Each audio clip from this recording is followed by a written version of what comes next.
How's it going, guys? It's Sean here, and I'm back today to give you guys a long overdue review of the Adidas Yeezy Boost 700 in the Inertia colorway. These originally dropped back in early March for $300 US or 400 Canadian dollars, and the official colorway for this shoe is gray and Inertia. So before we go on any further with this review, I want to give a shout out to Soul Savvy Canada for hooking me up with this pair. Soul Savvy is a membership-based community where they promote buying and selling sneakers for retail and giving access to sought-after and limited kicks to the community. So if you are in Canada and you do want to learn more about them, I'll add their website, their social media, all that good stuff down below. So jumping back into the shoe, so the Inertia colorway, in my opinion, is the second best 700 V1 colorway. Obviously, I gotta go with the OG Wave Runners as number one, but these ones do come in at second, followed by the Mauves and the Salts. Similar to the OGs, so the upper is constructed in a wide variety of materials. As we take a deep dive, you'll see that the upper of the shoe is constructed using different panels of mesh along with overlays of suede. So in the middle, we have this gray mesh, and then covering the toe cap, we have this gray-blue colored suede. As we move towards the sides of the toe box, so we have this grayish blue sort of mesh, and then next to this, we have this darker gray suede. Running up the center of the shoe where the eyelets are, here we have this very soft, very premium feeling gray leather. As we move on towards the back end of the shoe, so we have this hit of this lighter gray suede, and then cut out from within, we have these rounded triangles, which reveal the hits of 3M underneath. Above this, surrounding the back end of the shoe, we have this gray mesh that's done in this very widely woven style. And then finally, on the very back of the shoe, we have that gray suede once again, and then we have these 8 perforations on either side, revealing 3M within. So jumping back to the middle of the shoe, at the base of the toe box, which holds the laces, we have this strip of 3M. And then in terms of laces, these come with a gray colored oval style lace.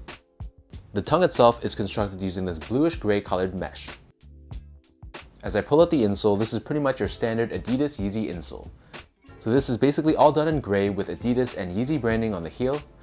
And then as I flip it over to the other side, being an ortholite insole, you'll see there's additional foam padding on certain targeted areas, which theoretically is supposed to give this shoe a bit more comfort. So the upper of these Yeezy 700s sits atop this super chunky sculpted midsole. For the most part, the midsole is painted in this dark gray, but there's a splash of lighter gray on the forefoot, along with these 3M hits in peach found on the heel. Encased within the foam carrier, which is not visible from the sides, we do have a full-length Boost midsole found within. Finally, flipping these over to the bottom, so here we have your traditional Yeezy 700 outsole. So this is pretty much all done in this tan colored rubber. We have this herringbone traction pattern running from heel to toe, and running along the length of the outsole, we have these cutouts that reveal the Boost midsole within. In terms of sizing, so my feet measures as a true size 10, slightly on the wider side, and I picked these up in a size 10.5.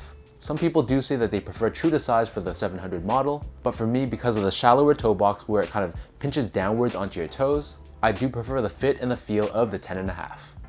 So ideally, try these on first if you can before you buy them. Otherwise, true to size should give you a very snug and secure lockdown fit, but if you want your foot to be able to breathe a little bit more, then half size up shouldn't be too bad either. Comfort wise, so the Yeezy 700 I feel like needs a little bit of break-in time, but once you do break them in, they honestly become one of the more comfortable Yeezys on the market. Straight out of the box, they don't give you that same plush feeling as the 350 V2s do, but I feel like with my OG pair, they've gotten more and more comfortable each time I wear them, and they've kind of gotten to the point now where they've kind of molded to my feet, and they're right up there in terms of comfort. Still, regardless of how soft the Boost becomes, this is always going to be a very bulky and chunky shoe, so if you don't like that sort of style, then this shoe might not be for you. Last but not least, from a quality standpoint, so I have no complaints. The materials, as always, are very, very nice. And my pair at least had no visible stains, no craftsmanship issues, no glue stains, loose threads, or anything like that. So while the price point on these is very high at 400 Canadian dollars, I guess the silver lining is that you kind of get what you pay for.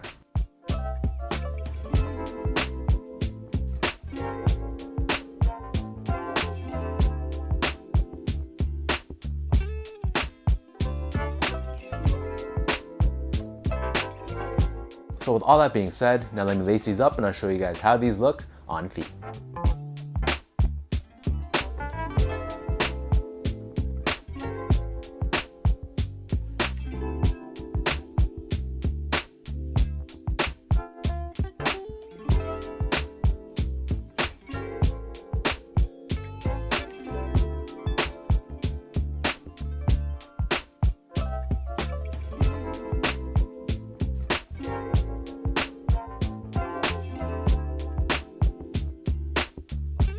Personally, being a bit tired of the 350 V2 model, I'm pretty happy that Adidas is giving us some dope alternatives for other silhouettes.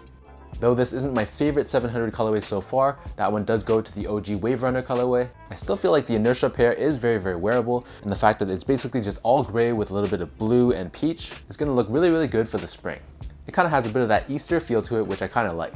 So let me know in the comment section down below if you guys have this pair in your collection, or did you pass? If you guys like this video, be sure to like, comment, and subscribe.